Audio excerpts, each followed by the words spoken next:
We will warmly welcome you to our webinar series of SL1. Actually, we have started the series sometimes back and we started with LKAS 12, it was halfway done.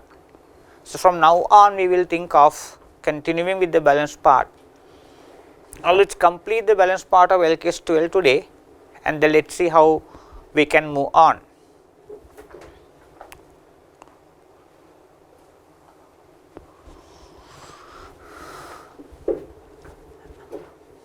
In the very first video of LKAS 12, we learned the basic concepts like what current taxes were, what deferred taxes were, and where and why deferred taxes are required, and the differences between the accounting profit and the taxable profits. Basically, they were temporary and permanent, and temporary were then taken into taxable and deductible. How differences were determined? Is it by comparing the accounting profit or profit and accounting profit and loss and tax profit and loss, or anything else? Here you learn what tax bases were, accounting written down values were, and how to determine the difference between the accounting profit and the taxable profit. And if you have forgotten, you need to keep rewatching the previous videos before we start discussing the balance part of LKAS 12.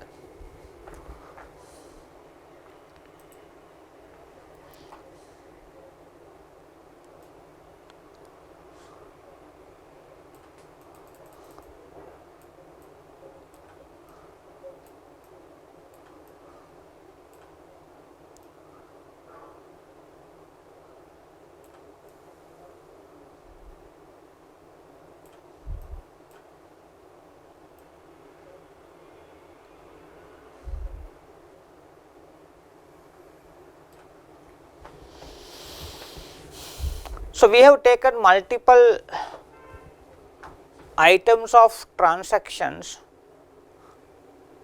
to determine the tax basis and to determine the accounting written down values, and then to decide temporary differences and then to calculate deferred taxes. I hope that part was clear, and we will go to another important area of LKAS 12,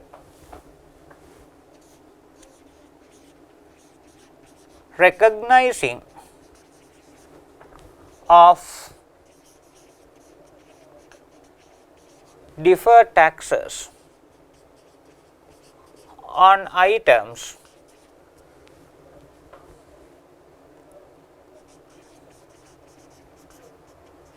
recognized under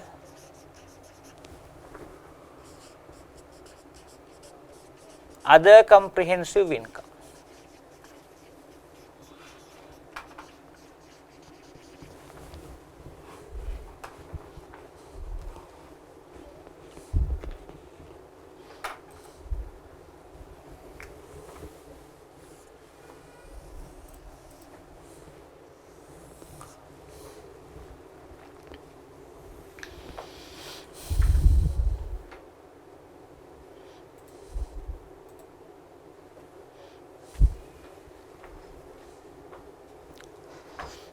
Recognizing of deferred taxes on items recognized under the comprehensive income.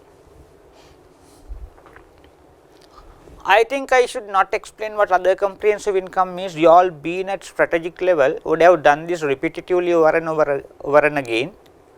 So, let me straight away go to the discussions of recognizing deferred taxes on items recognized to other comprehensive income. But at least just to remind you all, the items that are recognized under other comprehensive income. So, basically we recognize 5 items under other comprehensive income. What are those 5 items? Revaluation gains of property, plant and equipment and intangible assets.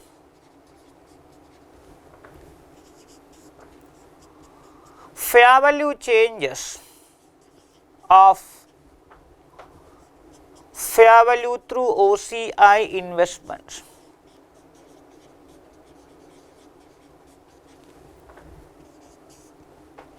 Actuarial gains and losses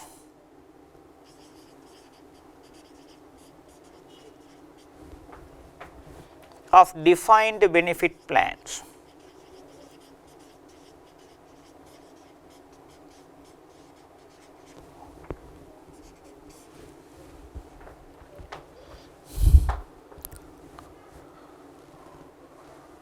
Effective hedge portion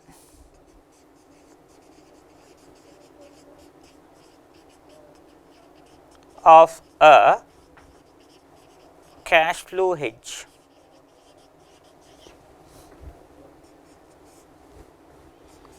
Translation difference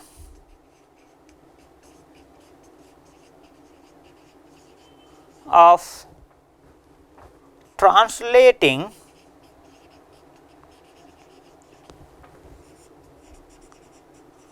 a foreign operation into the presentation currency.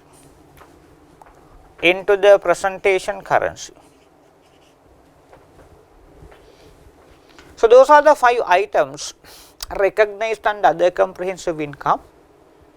So, I need to explain the reasons why this will be important in our discussion, and also the accounting treatment for deferred taxes, or how deferred taxes arising out of other comprehensive income items will be recognized into financial statements.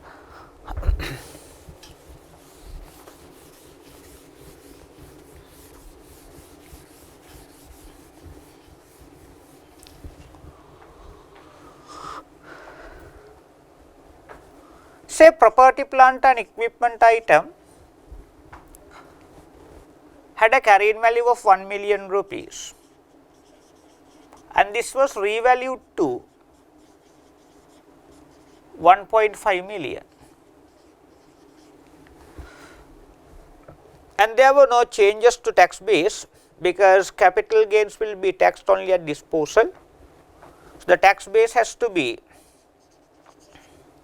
1 million rupees.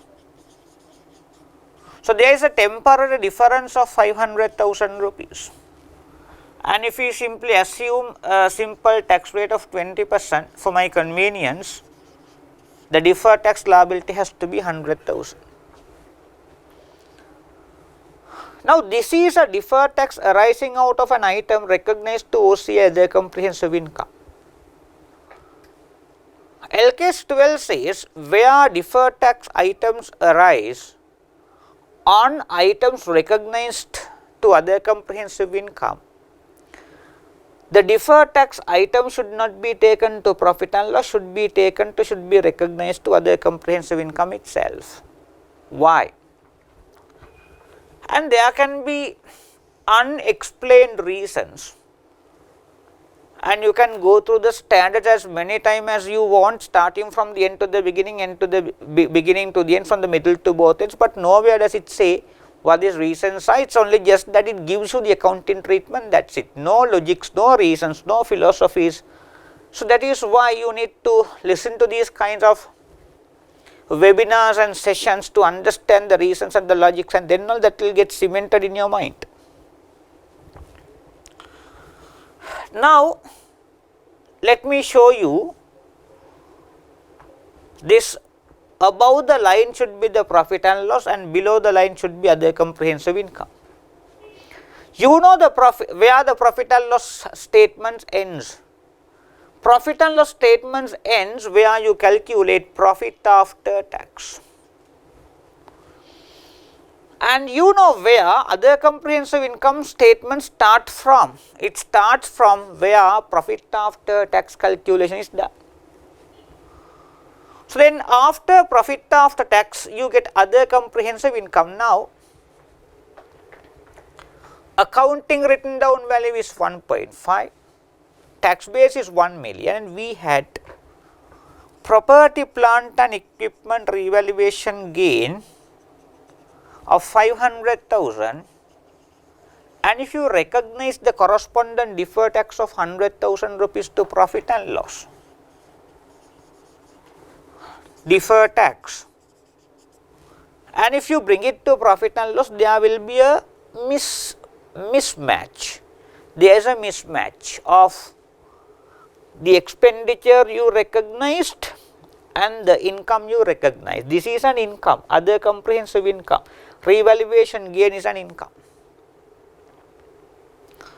You recognize this deferred tax expenditure, you debit to profit and loss and credit to deferred tax liability. We will forget about the credit entry. If you think of the debit entry, it is now in the profit and loss. So, this expenditure of deferred tax has been debited to where the correspondent income has been recognized.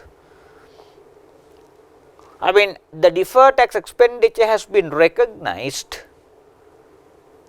where the correspondent income has not been recognized. And even if you recognize this expenditure of 100,000 deferred taxes to profit and loss, there is no correspondent income here.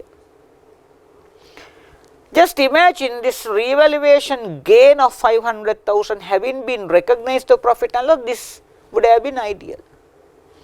Then deferred tax has also been recognized to where the correspondent income has been recognized. Now, the income is elsewhere and deferred tax expenditure is somewhere else.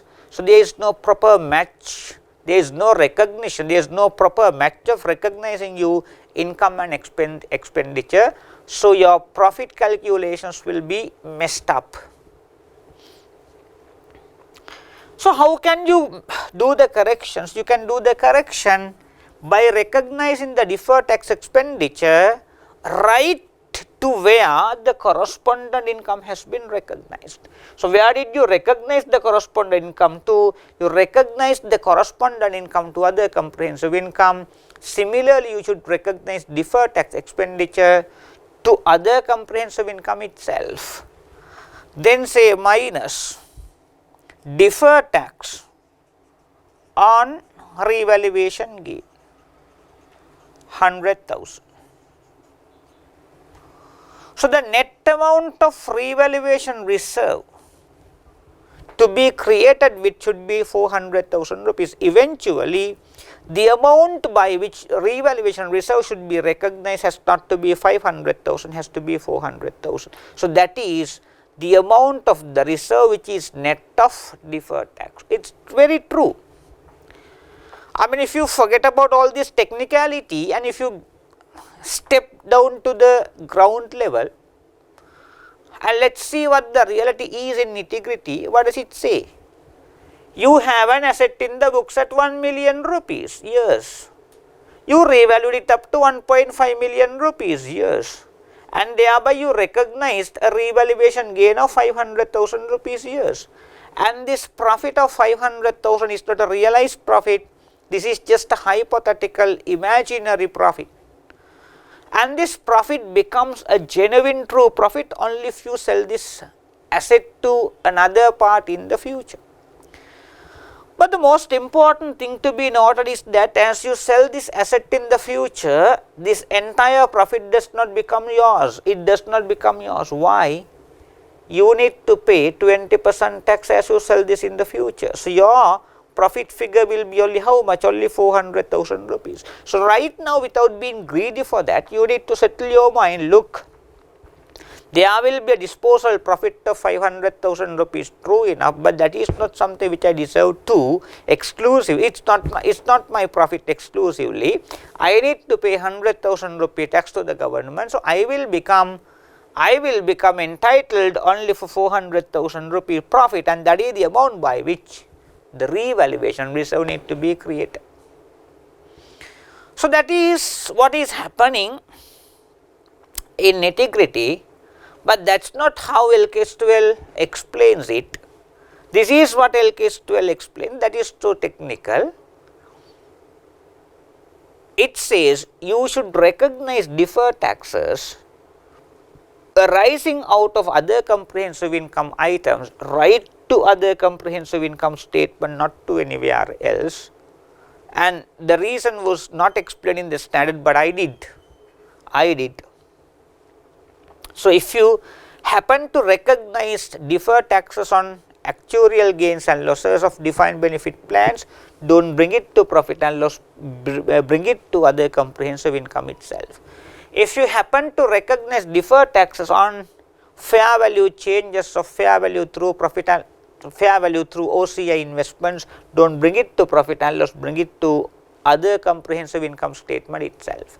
And if you happen to recognize deferred tax on effective hedge of cash flow hedges, do not bring it to profit and loss and recognize that to other comprehensive income itself. And if you happen to recognize deferred taxes on translation differences on translating foreign operations into presentation currency, do not bring it to profit and loss and bring it to OCI itself. Right.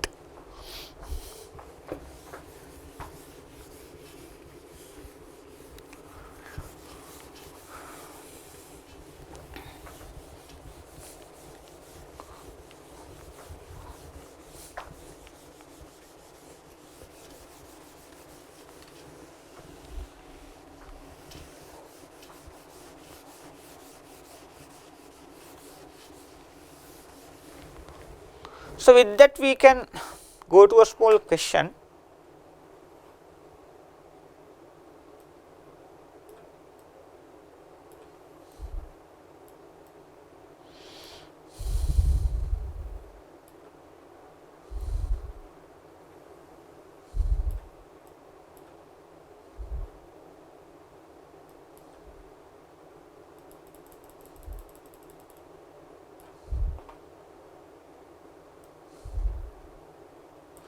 We will go to question number 5 in the tute.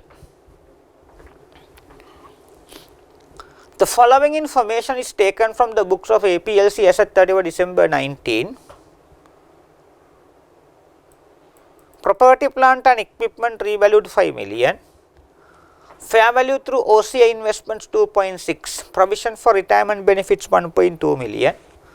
Fair value through profit and loss investments 800,000, sales advances 500,000. Following information is also provided. Property, plant and equipment were revalued with a surplus of 1 million and capital gains are taxed only at the point of disposal. Fair value through OCI were fair valued with a gain of 600,000 rupees and the capital gains are taxed only at the disposal. Fair value through profit and loss were fair valued with a gain of 200,000 rupees and the capital gains are taxed only at the disposal. Retirement benefits are tax deductible only on cash basis. There were no cash payments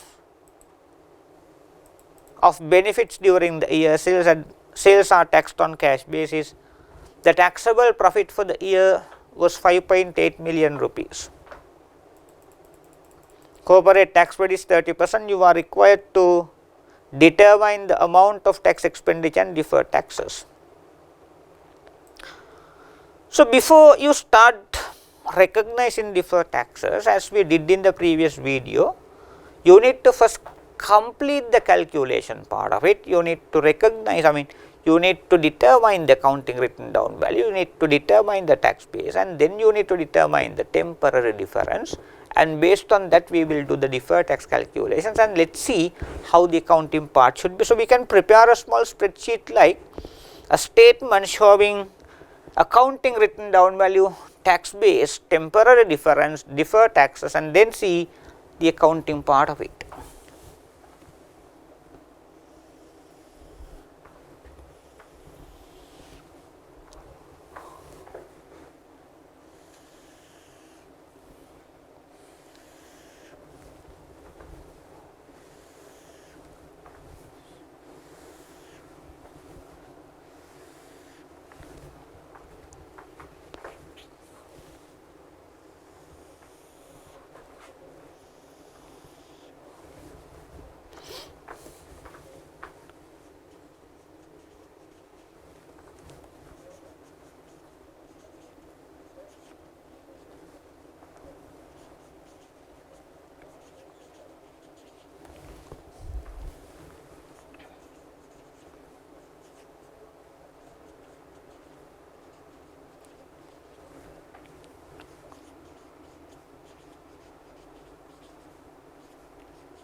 Property, plant and equipment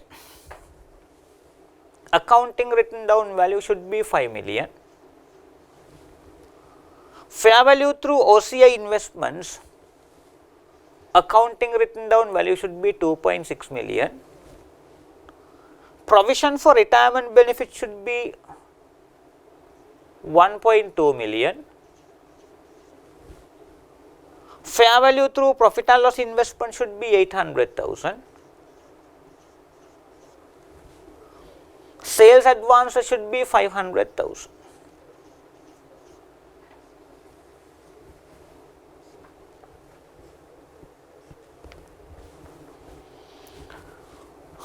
Then based on the information given, we will decide the tax basis. Property, plant and equipment are, after being revalued, the value is 5 million. So, we are given some additional extra information, let us see what they are. Property, plant and equipment were revalued with a surplus of 1 million and capital gains are taxed only at the point of disposal. Then tax base has to be 4 million rupees. Second, fair value through OCI were fair valued with a gain of 600,000 rupees and the capital gains are taxed only at disposal. So, the tax base has to be 2 million rupees.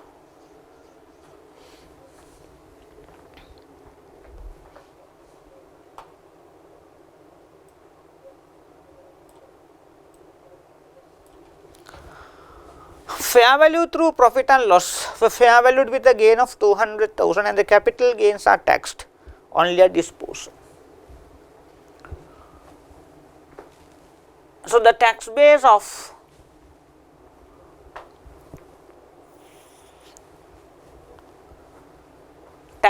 of fair value through profit and loss investment should be 600,000.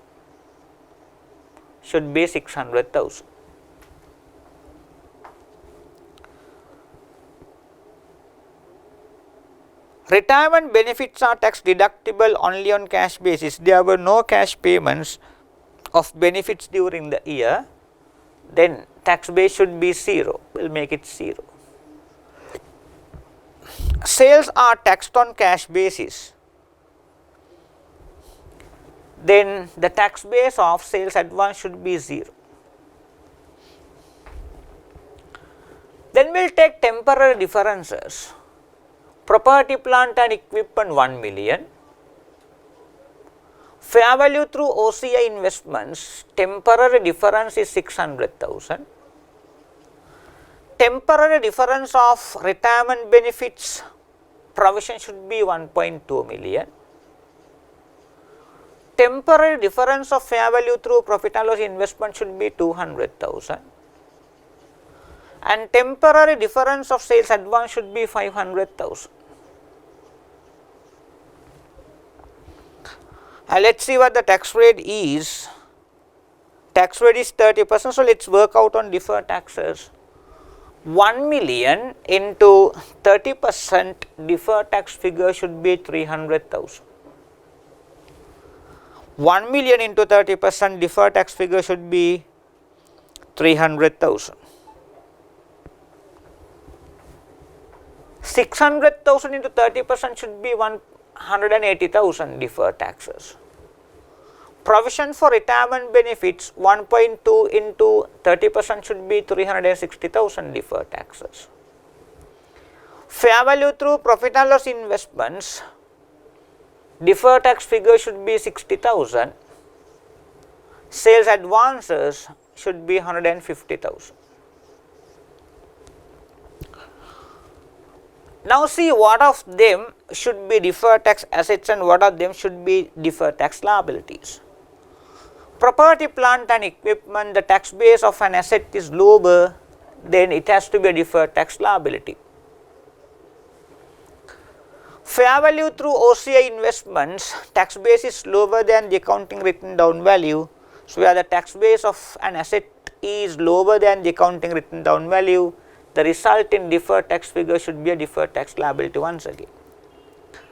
Provision for retirement benefits is a liability where the tax base of a liability is lower, the resulting deferred tax figure should be a deferred tax asset.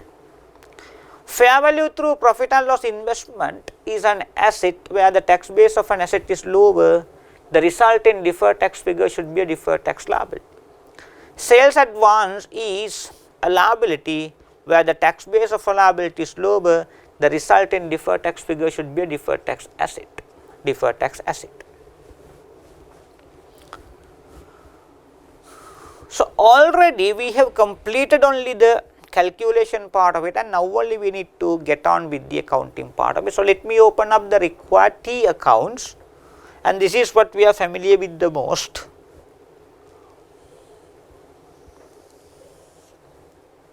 Let me open up other comprehensive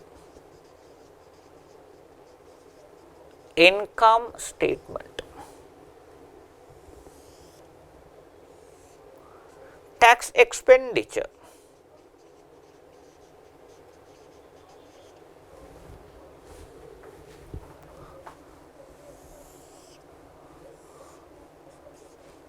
Deferred tax. Deferred tax. Property, plant and equipment were revalued from 4 million rupees to 5 million, and this 1 million revaluation gain would have been credited to other comprehensive income by debiting property, plant and equipment. Tax expenditure means profit and loss. The item of current tax and deferred tax, that should go to profit and loss. This is what I mean from tax expenditure. This can be a deferred tax asset or deferred tax liability. Now it is not like before, so you need to be absolutely careful in doing the accounting part of it, not that do all the deferred taxes you calculated go to profit and loss. Some of them should go to profit and loss, some of them should go to OCI. So revaluation gain on property, plant and equipment is another comprehensive income item. So its deferred tax figure should not go to profit and loss. I explained the reason before. Its deferred tax figure should also go to other comprehensive income statement. Then deferred tax of property, plant and equipment gain, revaluation gain 300,000, you should not debit profit and loss, you should debit to other comprehensive income and credit for deferred tax liability. So let me credit to deferred tax liability by 300,000. Say OCI. Now see how logical this is. If not for this requirement of deferred taxes arising out of OCI items being recognized to OCI, absolutely the profit figures are messed up, and that does not show the true level of performances of the company. Now this is very logical. The deferred tax figure expenditure, this deferred tax expenditure, since it was a debit to other comprehensive income, it has to be an expenditure. That expenditure is recognized to where the correspondent income has been recognized to. Just imagine this having been recognized to profit and loss, then the correspondent income is in other comprehensive income and the expenditure, related expenditure is elsewhere. So there is no match at all. Now this is this is nicely matched, this is appropriately matched by recognizing deferred tax as an expenditure to where the correspondent income has been recognized to. So eventually what it says is, though we have recognized a gain of 1 million rupees, this entire gain is not ours. Out of 1 million gain, 300,000 rupees need to be given to whom? Need to be given to the government in the future as you sell this property in the future. So actually the profit to which I will deserve, the profit to which I am entitled should be only 70% of the total gain, and you need to settle your mind right now without being greedy for money. Look, you can sell it at 1 million rupee profit, but the government is they are to share it with you. So the government is waiting to collect 30% of it. So your profit is not 1 million, your profit should be 700,000. So be happy with that, be satisfied with that. So you need to create your provision not by this entire 1 million profit. You need to you need to recognize, create your reserve, not the provisions, rather reserve, by the amount to which you are entitled. So finally, to revaluation reserve, you will not bring this entire 1 million, instead you will bring only 700,000 rupees. Next one, fair value through OCI investment, and you fair valued it at 600,000 rupees, even that goes to other comprehensive income statement, 600,000. Fair value through OCI investment, 600,000.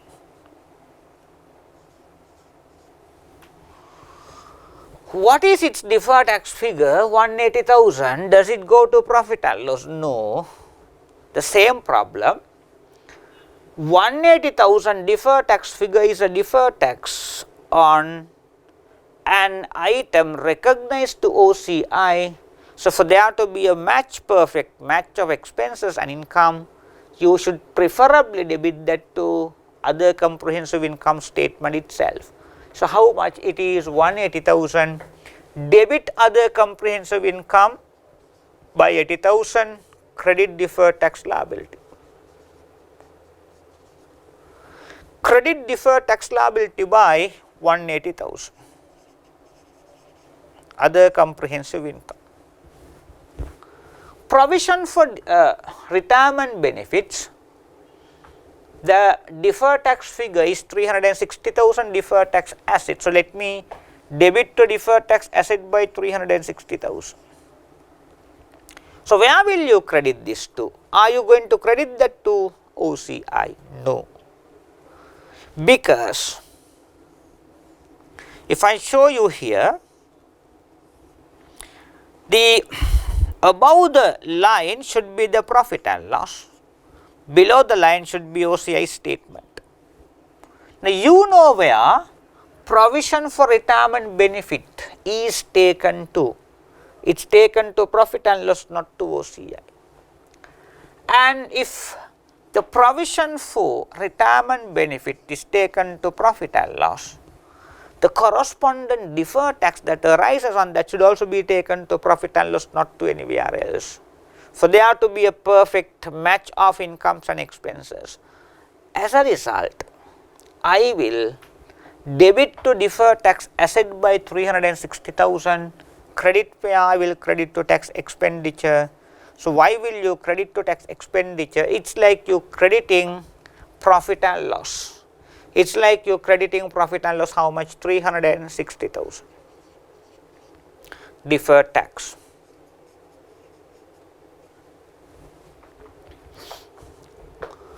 Fair value through profit and loss investment. The gain of 200, I am not going to show everything in profit and loss because this is not profit. I am showing only tax expenditure account, not the entire profit and loss. But here I am showing other comprehensive income. Then you need to recognize other comprehensive income and its correspondent deferred taxes. I hope it was clear. Fair value through profit and loss investments were fair valued from a 600,000 rupees to 800,000. The difference, the gain would have gone to profit and loss. And what is its related deferred tax figure? 60,000. So that's going to be a deferred tax liability, credit to deferred tax liability by 60,000 and debit tax expenditure, debit to tax expenditure by 60,000. Deferred tax.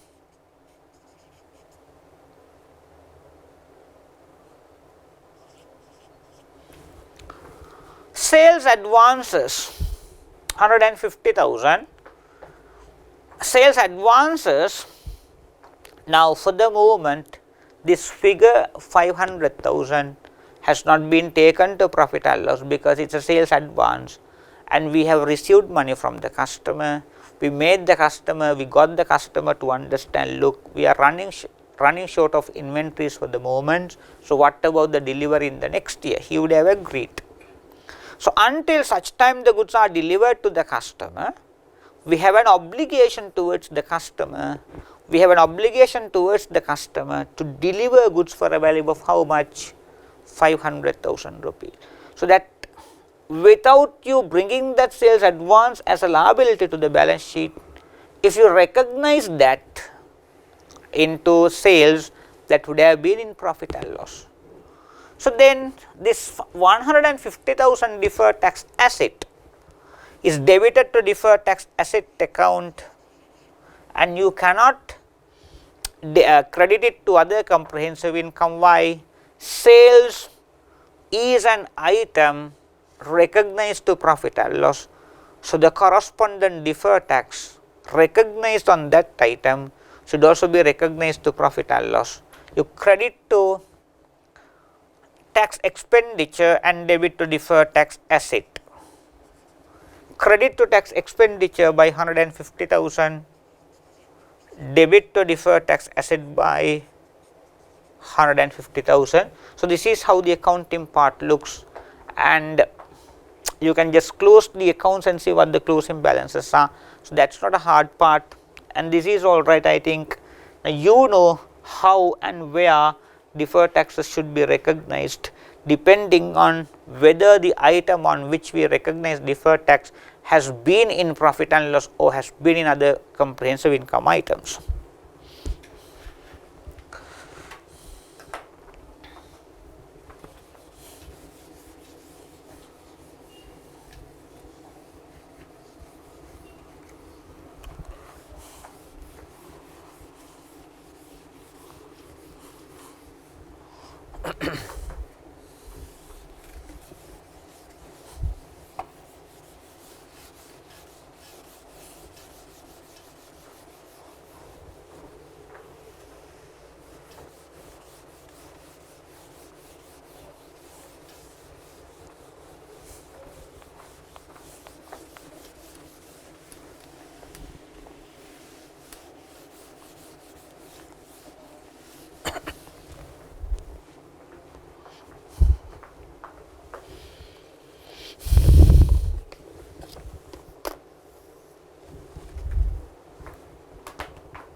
Now, from the very beginning right up to this point, we were talking much about deferred tax.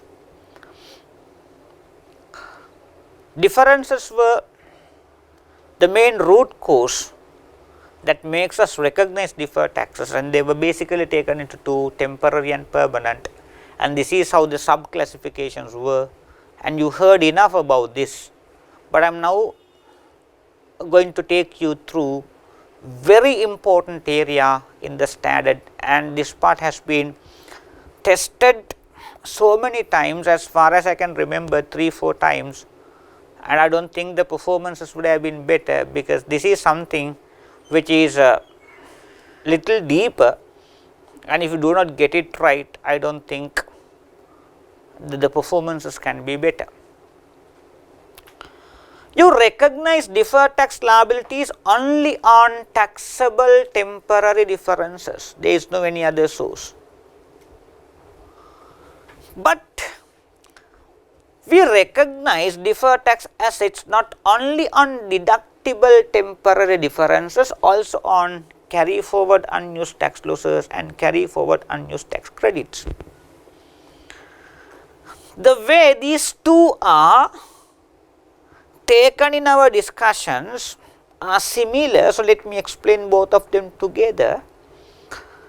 And I do not think you need to learn the differences between the carry forward unused tax losses and carry forward unused tax credits in terms of LKAS 12 for tax purposes. In terms of tax calculation, it will be okay, but we will take them together, and you need not to know their differences and discrepancies in terms of LKAS 12. Let us take them together for my convenience, and let us see how deferred tax assets are recognized on carry forward unused tax losses and carry forward unused tax credits, and this part is very important.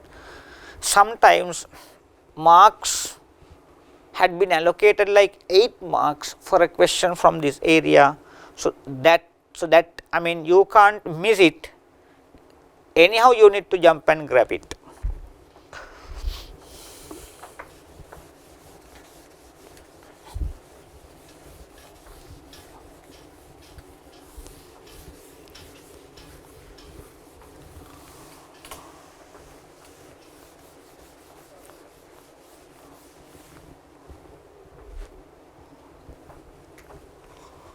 So, let me take 2015. We have an accounting profit 4 million,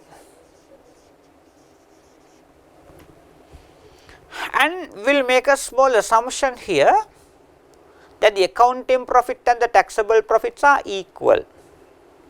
Where the accounting and the taxable profits are equal, what do you feel now? You must feel that now. This is where deferred taxes are not required at.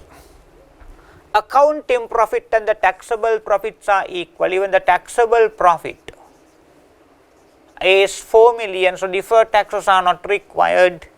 We take the current tax figures, we will assume a tax rate of 20%. Current tax should be 800,000. So, profit after tax should be 3.2 million. In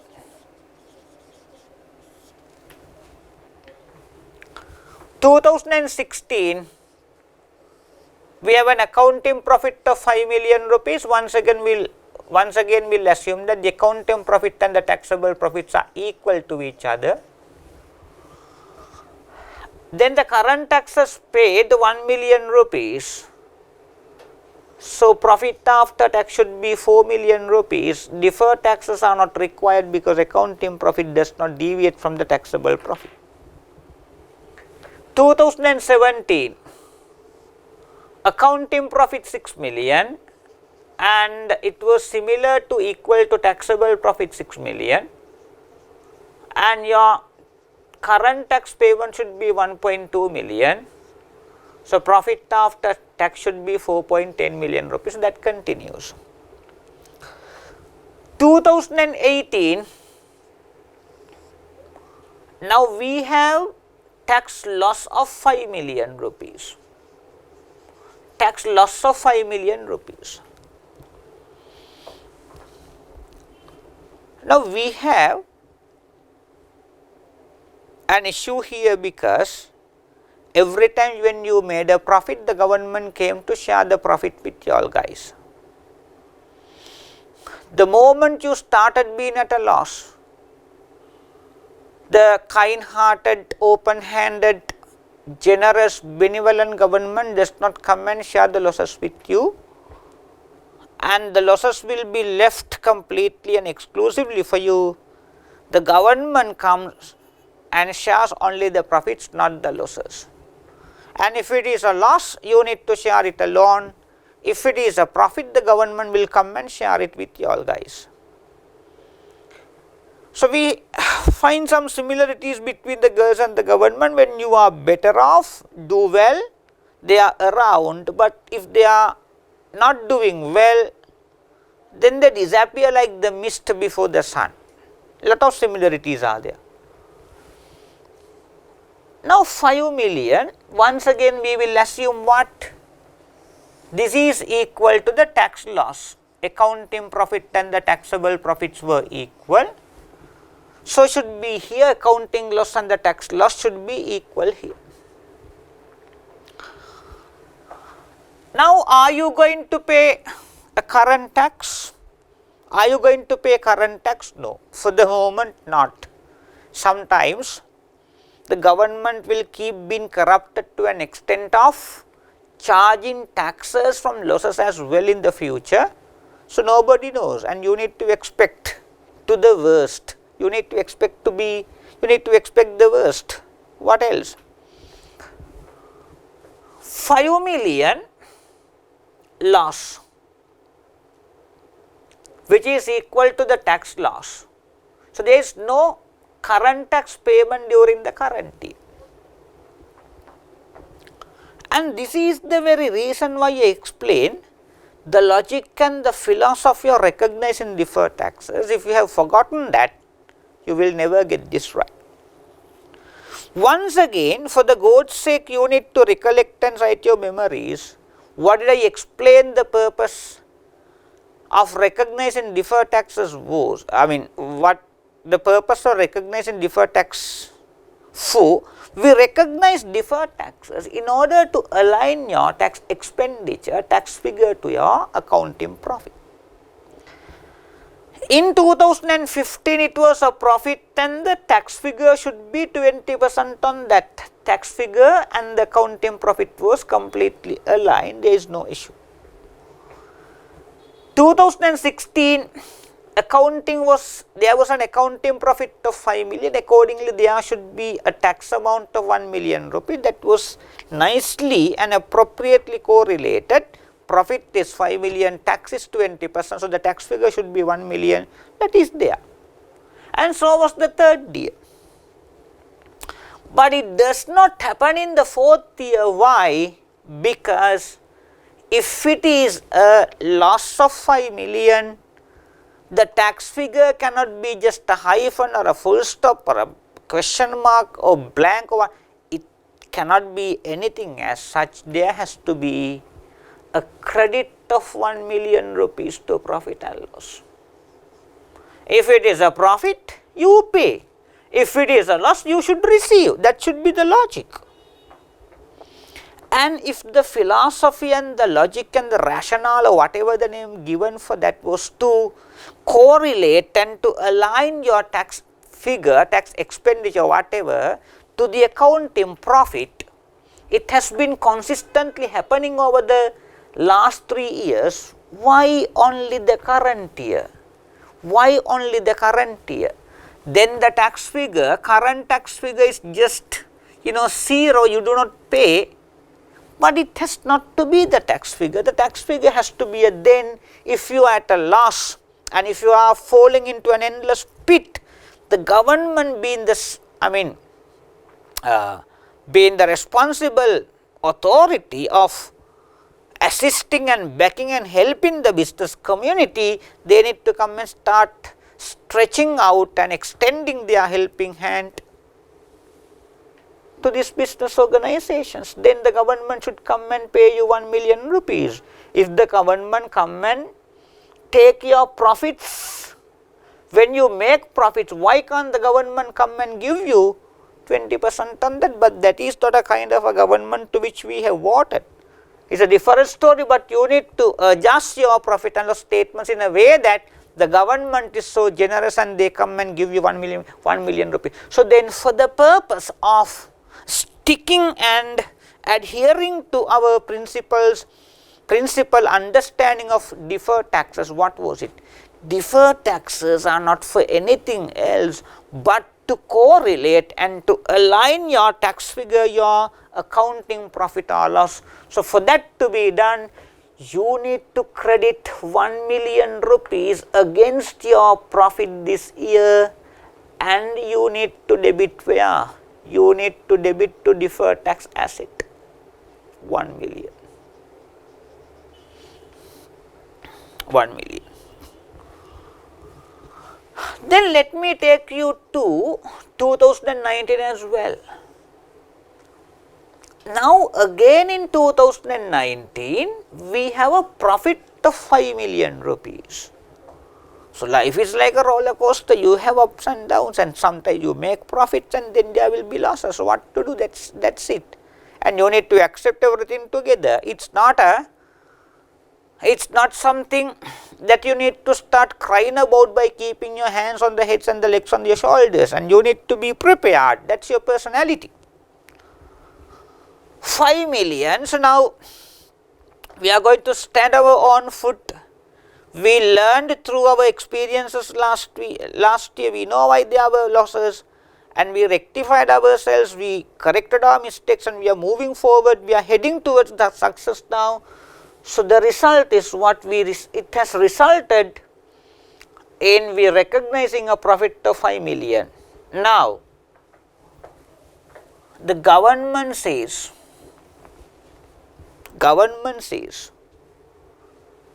you need to completely forget about the last year. You need to forget about the fact that we recognized deferred tax assets last year. If not, it will be messed up and confused. You need to separate out and isolate the current year 19s. Don't be mixed up with the previous. If not, you won't get it right. Now forget about this one. Now the government says, look, last year tax loss can be taken to the current year. Now you will think that how can you bring the last year tax loss, because we had recognized a deferred tax last year of 1 million. So that's why I asked you to forget about it completely. We will combine those both years together at the end of our discussion. So now last year tax loss can be taken to the current year. Finally, current year tax profit can be cancelled off or negated and neutralized against the last year tax loss. Current year profit can be negated and neutralized against the last year loss.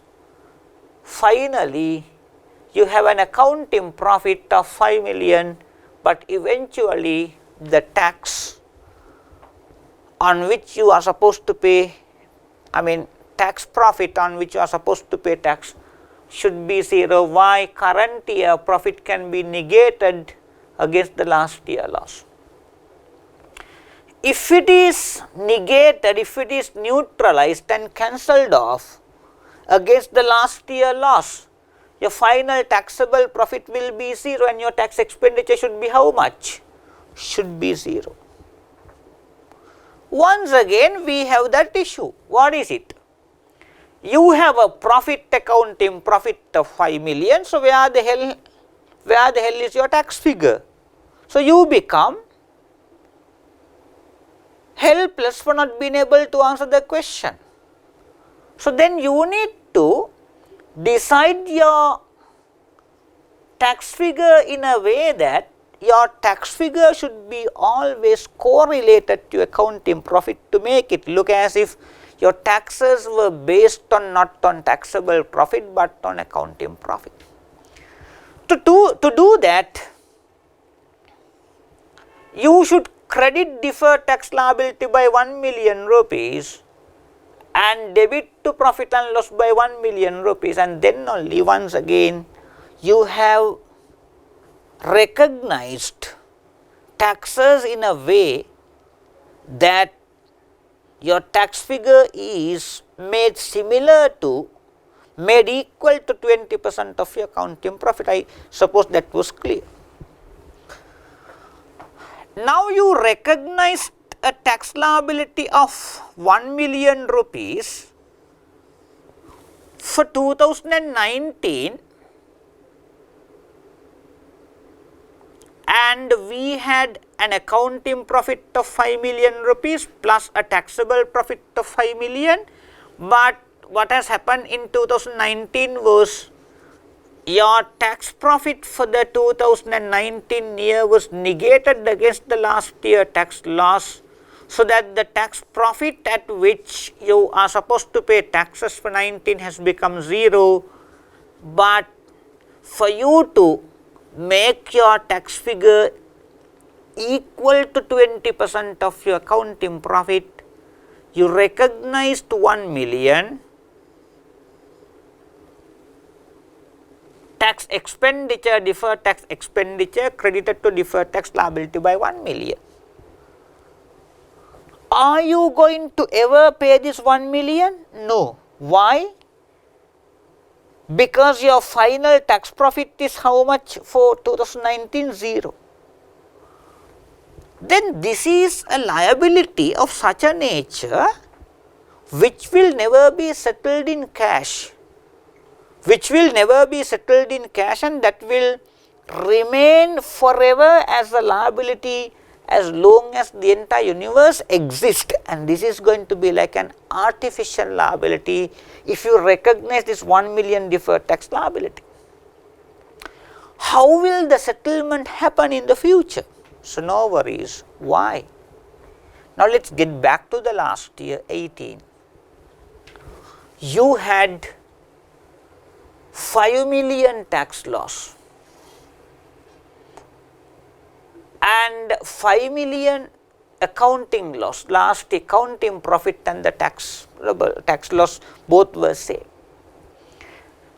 and your tax payment, current tax was 0. It cannot be the case. Why? Your tax figure should be correlated to your accounting loss. For your tax figure to be correlated to your accounting loss, you should recognize a deferred tax asset by debiting deferred tax and crediting that to profit and loss of 2018, so that your loss will be reduced down to 4 million. Now, unless you recognize the deferred tax asset in the year of 2018, this deferred tax liability you recognized in 19 would have remained as a liability forever unless you recognize the deferred tax asset in 2018. This 1 million deferred tax asset you recognize in 2018 will never be realized in cash, neither will this deferred tax liability that you recognize in 2019 will ever be settled in cash. Instead, what happens is the deferred tax asset you recognize 1 million in 2018 will get cancelled off against deferred tax liabilities you recognize in 2019. And this was like a small tool through which this was like a small tool used to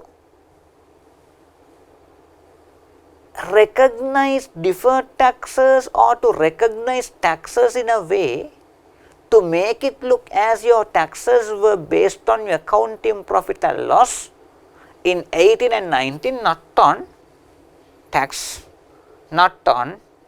profit or tax loss. So, if not for this mechanism of recognizing deferred tax assets and deferred tax liabilities in 18 and 19, your tax figure in neither years wouldn't have ever been correlated to the accounting profit. So, this is like a mechanism and a tool used to do that. Unless you did this again in 18 and 19, tax figures wouldn't have ever been correlated to accounting profit and accounting losses. So now only it has happened because we recognize deferred. That was the basic concept. That is why I explained that at the beginning. Why are we recognizing deferred taxes? To correlate to make our tax expenditure look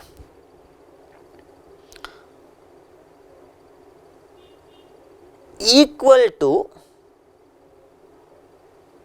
the tax rate into the accounting profit, and not to make it look as if we recognize our taxes on taxable profit. So that is very important. I explained the basic concepts at the beginning, why I knew that there would be those difficulties in going forward with the balance part of LKAS 12. Now what does it say? Without explaining this part in the standard, LKAS 12 says if there are carry forward tax losses, you can recognize deferred tax assets. But there are some limitation restrictions. Let me explain them as well in a little while. LKAS 12 says if there are carry forward tax losses, you can recognize deferred tax assets subject to certain limitation and restrictions. Let us see what those are in a little while. And the basic fundamental principle is that when there are tax losses, carried forward tax losses, you can recognize deferred tax assets. So in addition to you recognizing deferred tax assets on deductible differences, you can also recognize deferred tax assets on carry forward tax losses. So that understanding is very important. Now LKAS 12 does not make it mandatory to recognize deferred tax assets on carry forward tax losses. I will tell you the reasons. The deferred tax assets on carry forward tax losses can be recognized only to the extent of future taxable profit and taxable temporary differences.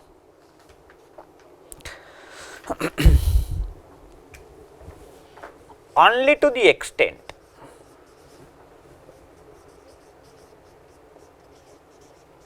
of expected future taxable profits and taxable temporary differences.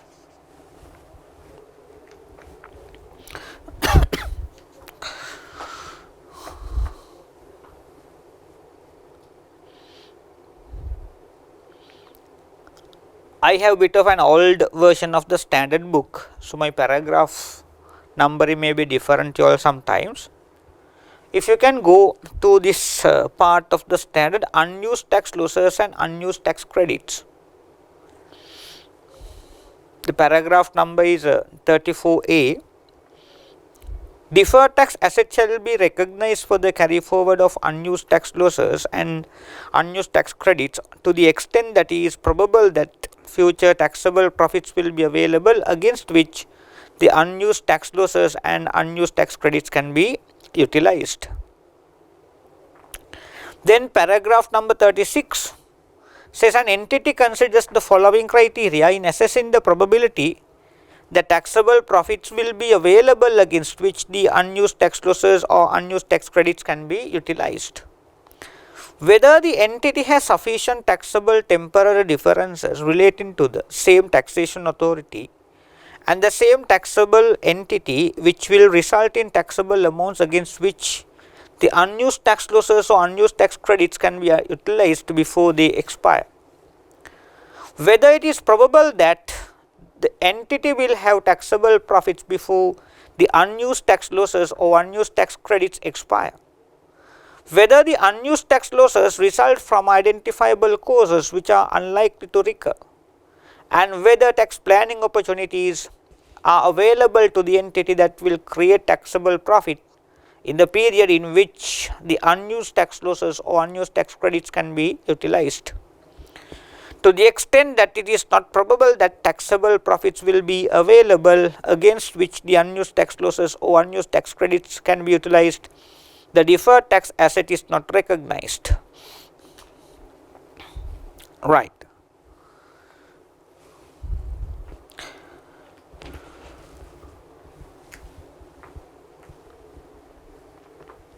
Now say we are in the year ending 31st March 2020 and we have a tax loss to be carried forward of 5 million rupees.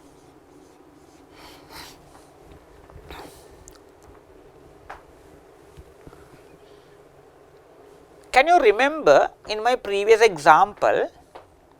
Now, can I take this as 31st March 2019 and we will expect the next year 31st March 2020. So, this is a tax loss and we will expect tax profit in the next year. So, I will recognize a deferred tax asset here by 1 million rupees, assuming the tax rate to be 20%. So, I will credit to profit and loss and debit to deferred tax asset by 1 million. Next year what happens is, though my taxable profit for the year 2020 becomes 5 million rupees, since the government allows you to bring the last year tax loss to the current year so that you can negate and cancel out the current year tax profit against the last year tax loss, your eventual profit at which taxes will be paid will be 0 and your tax payment will be 0. Now, you recognize a deferred tax liability for 2020 by debiting profit and loss and crediting deferred tax liability by 1 million.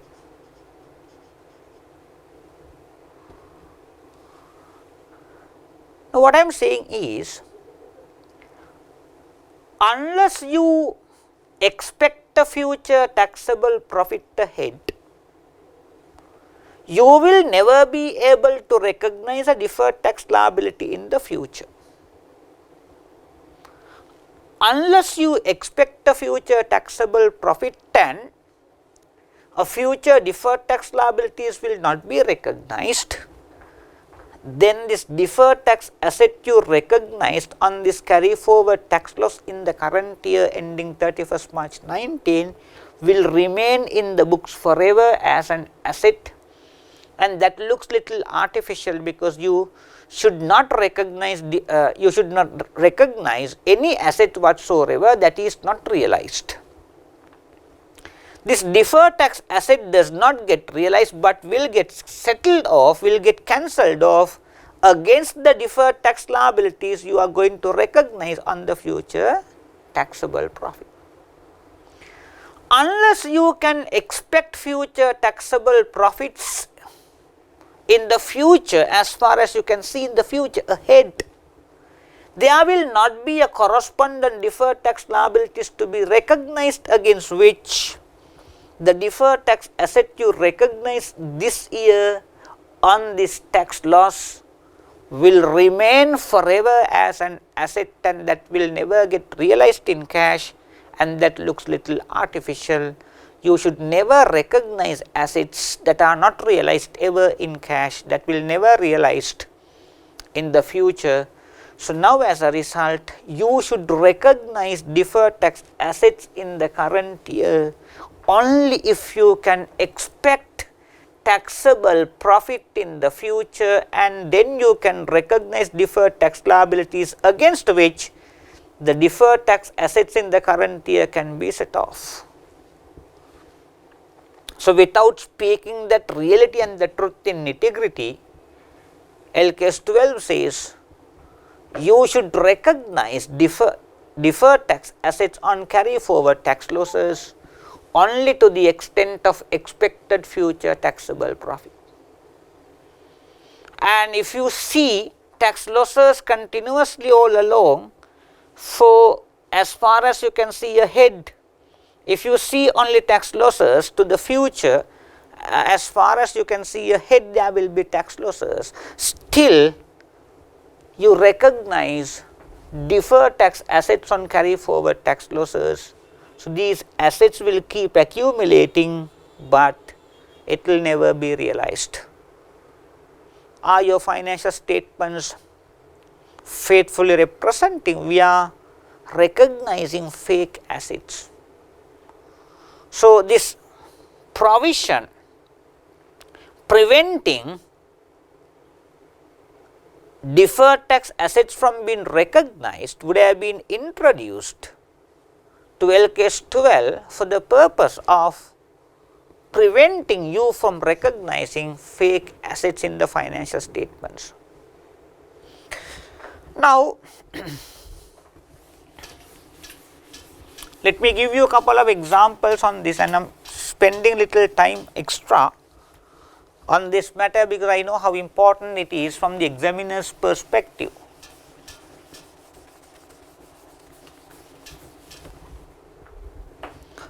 So, the current year is ending on 31st March 2020. You have a carry forward tax loss of 5 million.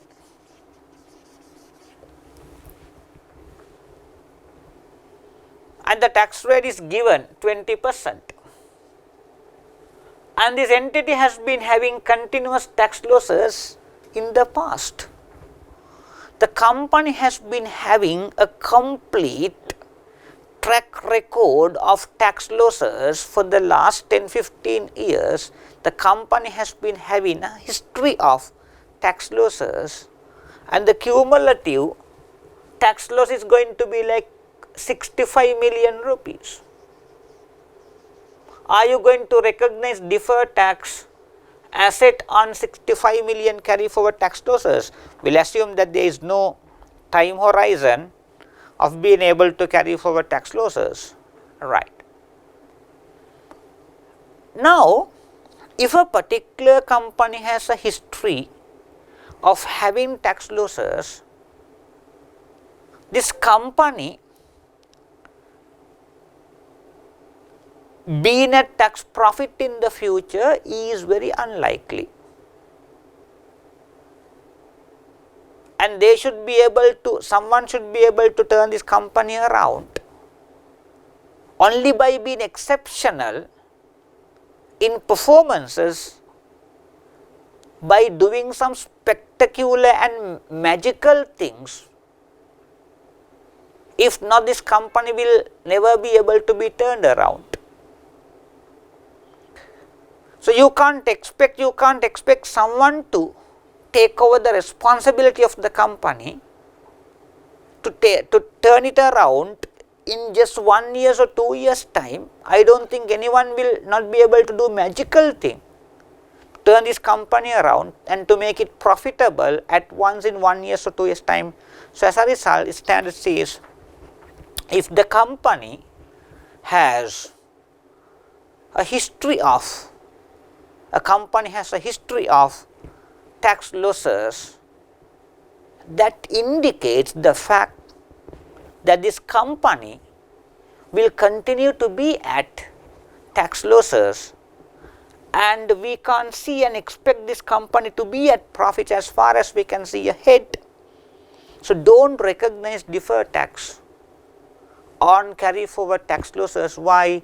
You will keep recognizing deferred tax assets on tax losses, and those assets will be of such nature that they will never get realized. Why? For that to get realized, there should be taxable profits in the future against which existing tax losses can be used, and if you can expect future taxable profit only, you will recognize future deferred tax liabilities against which the deferred tax assets you recognize on existing taxable tax losses will be set off against, can be set off against.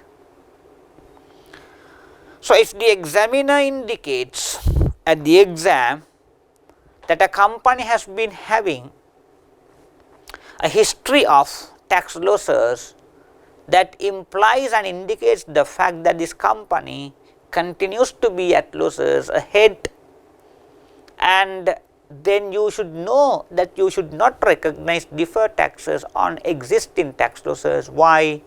You can't expect future taxable profits against which existing tax losses can be utilized, and you cannot expect the deferred tax liabilities in the future to be created against which the deferred tax assets you recognize on existing tax losses can be utilized. Or else the examiner gives you something like this. Current year is ending on 31st March 2020. Tax loss is 5 million.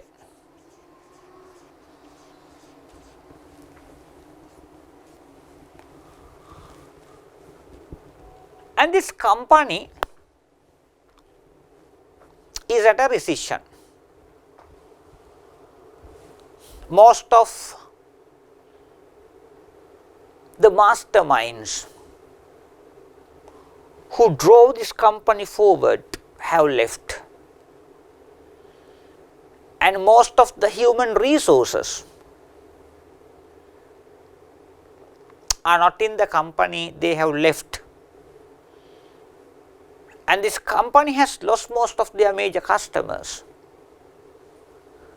and most of the major suppliers have refused to continue to supply the materials required, why there were some problems of settlements. Even the banks have taken a step backward, and they are reluctant to provide their financial assistance to the company now. And this company is having a hope against hope, and they have started developing a new product. Still, this is at the development stage, and to market this product, it will take another 2-3 years. And this company prepares budgets, production budgets and the sales budgets and the cash flow budgets, and then the budgeted profits. All the budgeted profits are positive. So, from the budget it is apparent that it is visible that this company is going to be at profits in the future. So, having all this information given, the examiner can ask, can you recognize deferred tax assets on existing carry forward tax losses based on the profits that these budgets indicate? So, you should be able to make use of your judgment to make the assessment whether the profits which the budgets the company has prepared, whether the profits shown by the budgets which the company has prepared are realistic, or whether this company is going to be likely of being at profit in the future. Now, the profit figures are questionable. Why? They are still, the company cannot make profits from the existing products. For them to make profits, they need to complete the development stage of the new product, and soon after completion of the development stage, still they can't make profits because they need to market it, and they need to do something exceptional to go to the market. Why? Market can be sometimes competitive, and they need to make the customers to buy our product, and they should be able to keep your customers around. you should be able to stabilize stabilize yourself in the market, and that seems to take a longer period, and you cannot do magical things just overnight. In 1 year's time, 2 years' time, it will not be possible. So then, however much these budgets show profits, and they will show you a rosy picture, but you need to see its realisticness at the ground level. And for me, the budgets are exaggerative, and they have overestimated the company. And the best answer for a question of this nature at the exam is that you should not recognize deferred tax assets on existing tax losses. Why? As far as we can see ahead, there is no sign of a profit under the prevailing circumstances in the future against which existing tax losses can be utilized in the future. So the answer at the exam is not to recognize deferred taxes on existing tax losses.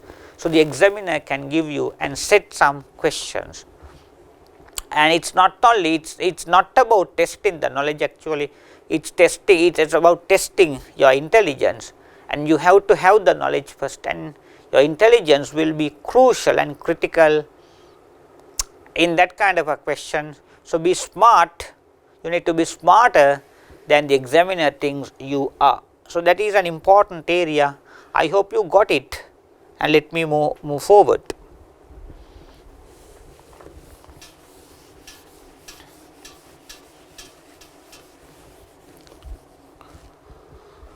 Now say 31st March 2020, you have a carry forward tax loss of 5 million.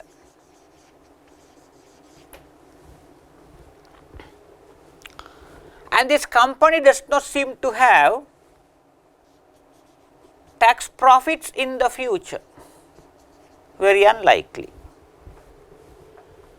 So then you should not recognize deferred taxes on these existing tax losses,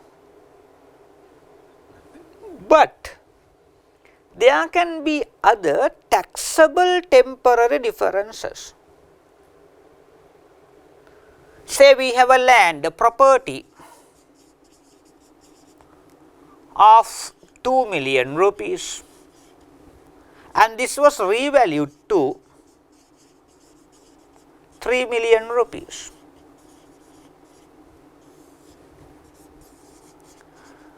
Revaluation gain is 1 million rupees, and there is a taxable temporary difference of 1 million. Now we will change our thinking a bit without being so technical. I can interpret this in a different way. Say we will expect, forget about this for the moment, we will expect a taxable profit in the future, that is on 31st March 2021.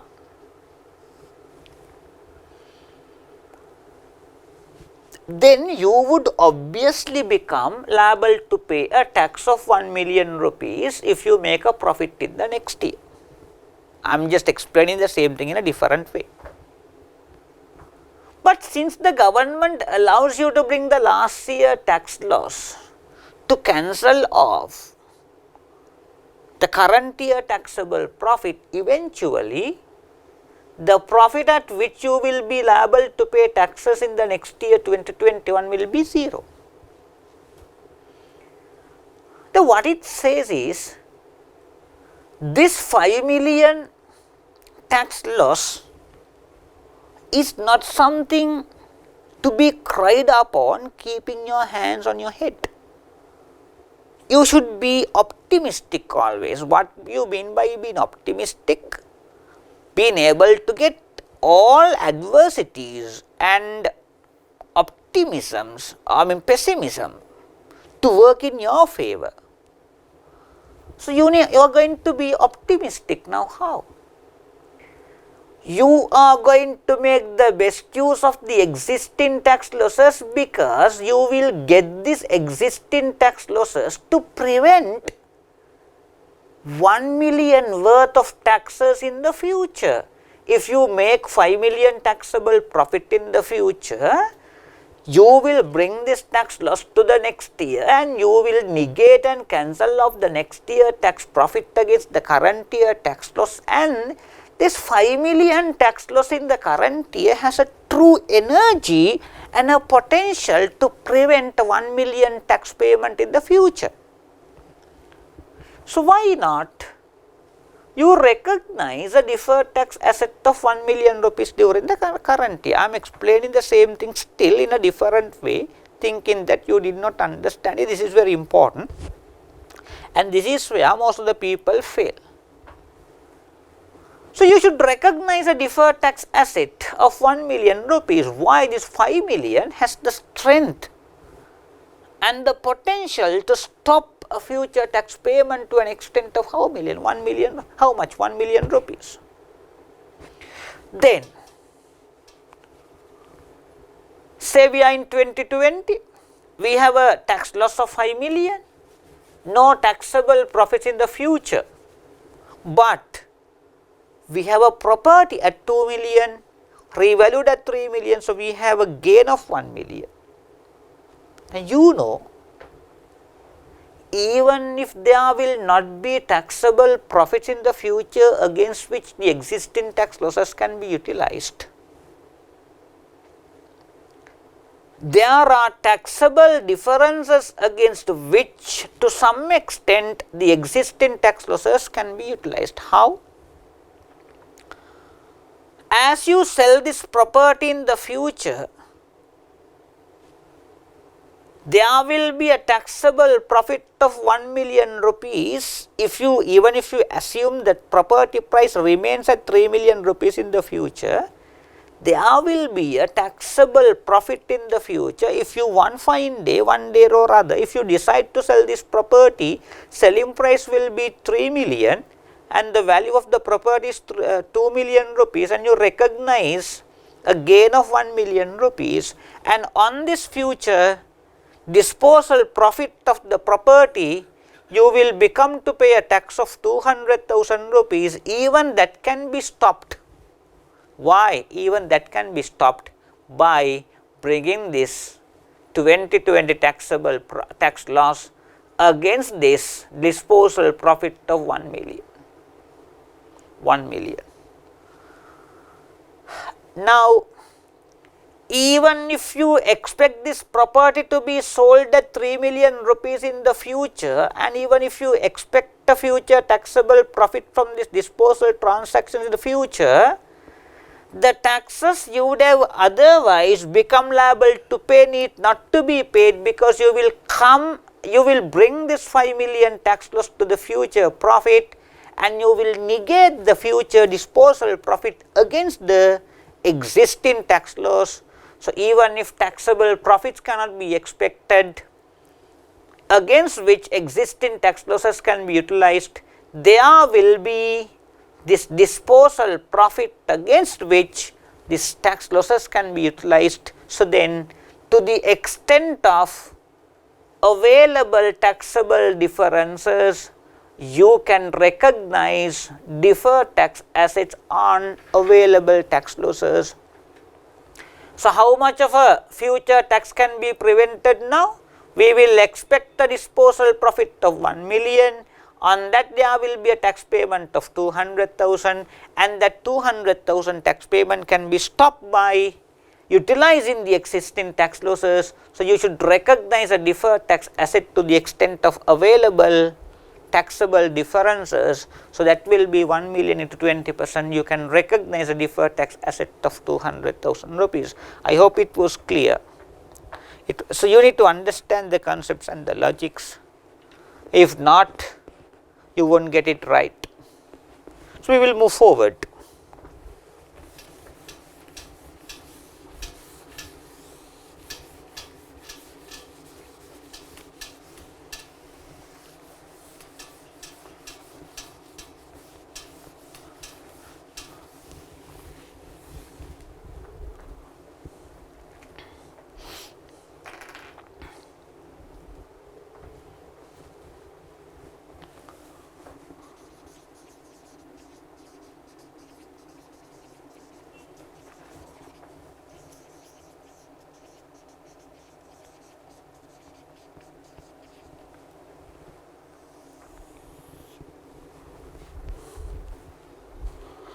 measurement of deferred taxes.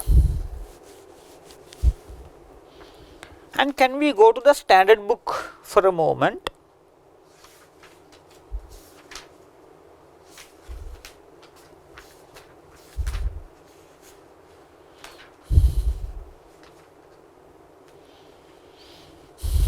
Paragraph number 46 of LKAS 12.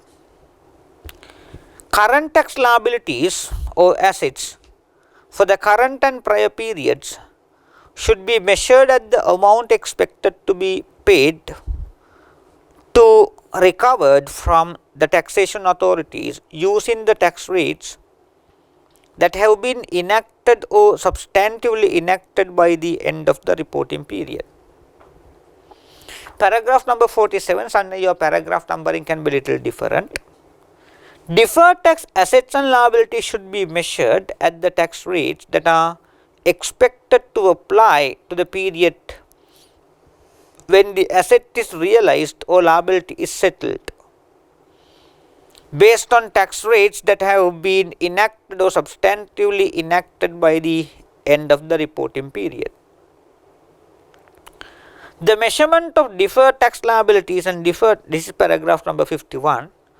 The measurement of deferred tax liabilities and deferred tax assets shall or should reflect the tax consequences that would follow from the manner in which the entity expects at the end of the reporting period to recover or settle the carrying amount of its assets and liabilities. Right.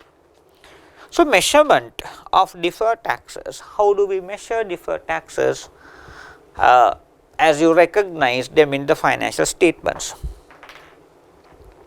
And this is also bit of a hard area to comprehend. Some people don't get it right and then you will get stuck at the exam. Normally, current taxes, I am just simplifying the contents in the standard. Current taxes will be measured at the rates that are existing now. Say for a small example, if you are in the year ending 31st March 2021, if the existing tax rate can be 28%, this is the rate at which you are liable to pay taxes of the year ending 31st March 2021. So, that is simple. But maybe the rate at which you should recognize deferred taxes can be different from the rate at which you recognize current tax liabilities, current tax payments. Because say 28% is the current tax rate and this is the rate at which you are liable to pay taxes for the year ending 31st March 2020 or 2021. But the government has decided to revise the tax rate from 28% to 20% from next year onwards. From next year onwards. So, you need to complete settling your taxes for the current year ending 31st March 2021 at the rate of 28%, but from the next year onwards, the government has decided to revise the tax rate from being a 28% to 20%. Now, how will you recognize what is the rate at which deferred taxes need to be recognized, and that is a bit of a contentious area here. Now, just a simple example to tell you how simple it is. By the time you finished preparing your financial statements, say you had recognized an accounting profit of 5 million. And there was an interest income of 1 million rupees which I had not received in cash last year during the current year ending 31st March 2021.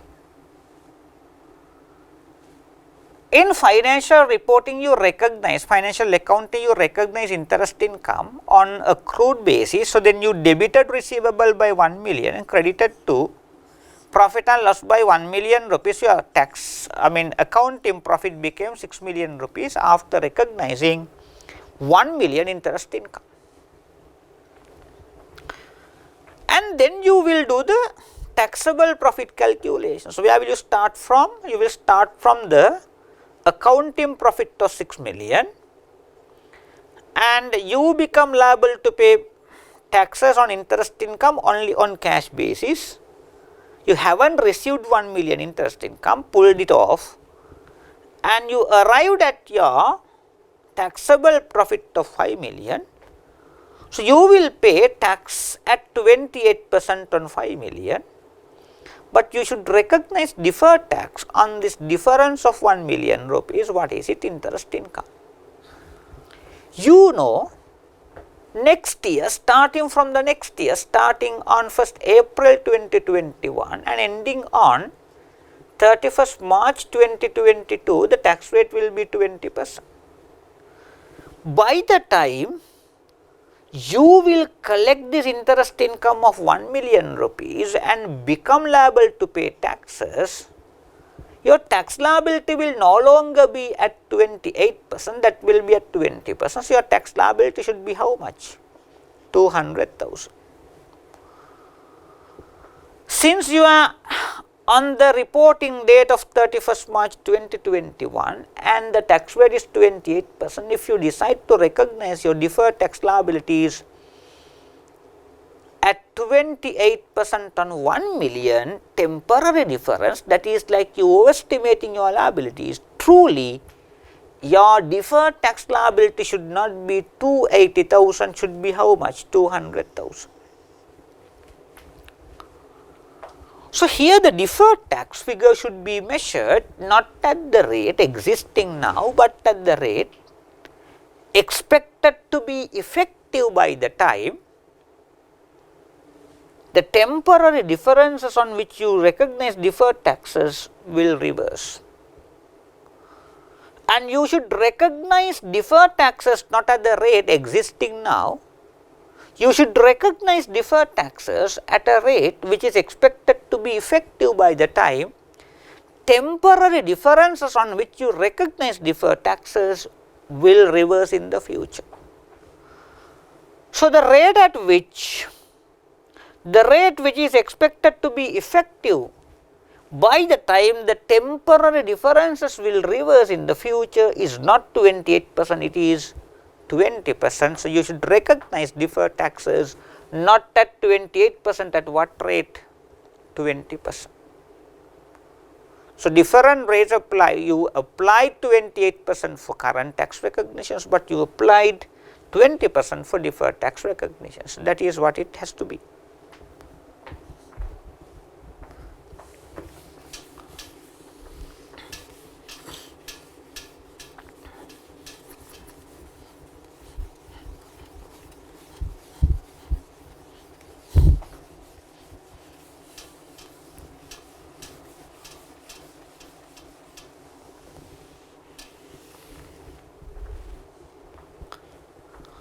And let me explain paragraph number 51 and then we will go to a questions by including all of them.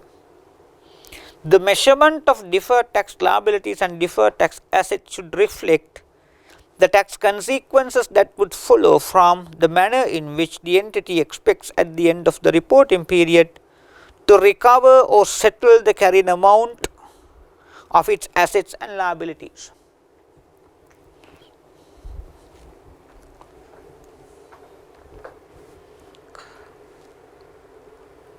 Now, the latest version of conceptual framework requires you to apply the accounting policies relating to the subsequent measurement of assets and liabilities in such a way that how a particular asset is expected to generate a future cash flows to the business in the future. Now, say an entity has two buildings, building A and building B. Building A has been rented, should be investment property. Building B without being rented will be held in the business for capital appreciation, in the sense we continue to hold on to the building, but one fine day if the market price rises to the required level, we will decide to sell it and to realize the capital gain. This is for capital appreciation. Capital appreciation. Now, let me first concentrate on building B. We bought it at 5 million rupees. And if the B building is for capital appreciation purpose, which value do you think the readers of the financial statements will prefer to see of this building? Cost or the market value? The value that the readers of the financial statements prefer to see the most will not be the cost, will be the market value. Why?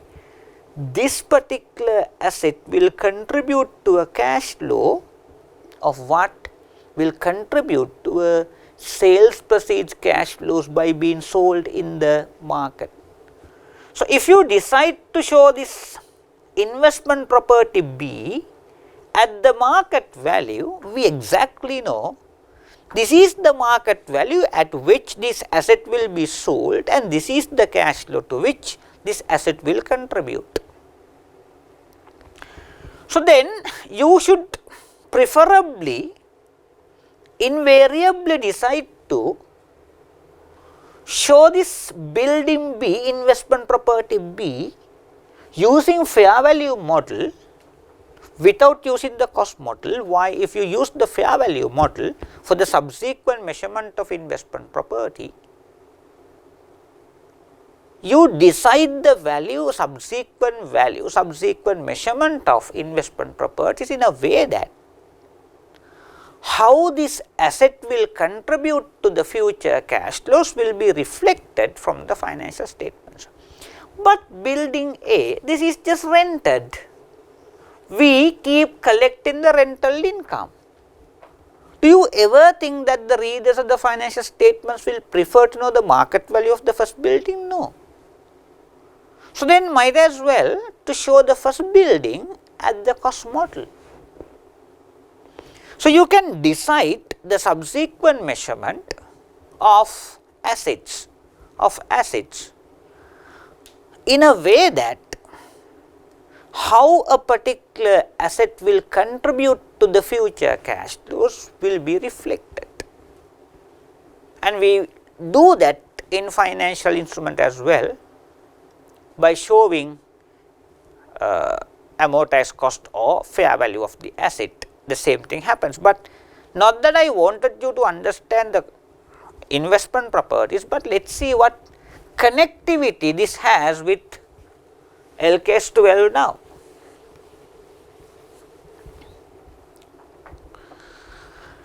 Now, say we have a building, its cost is 100,000. And fair value, say investment property, 150,000, and this has been depreciated for tax purposes by 30,000. So, what is the accounting written down value? Accounting written down value should be the value where the asset is shown in the accounting balance sheet, 150,000. Tax base should be the value where the asset is shown in the tax balance sheet, should be how much? 70,000. Temporary difference should be 80,000. temporary difference should be 80,000. Now the tax rate will be say 20%, but 30% taxes will be charged if you sell this asset on disposal. Profit you will be charging, I mean the government is charging 30% tax if you decide to sell this property. Now what rate are you going to use for deferred tax calculation? LKAS 12 says something similar to what I said just a while ago. You should decide the tax rate for the measurement of deferred taxes in a way that how this asset is expected to generate a future cash flows to the business in the future. We know the entity has selected fair value model to recognize investment properties. Why? Because we expect the asset to generate a rental income, or we will expect the asset to generate a sales proceeds cash flow to the business in the future.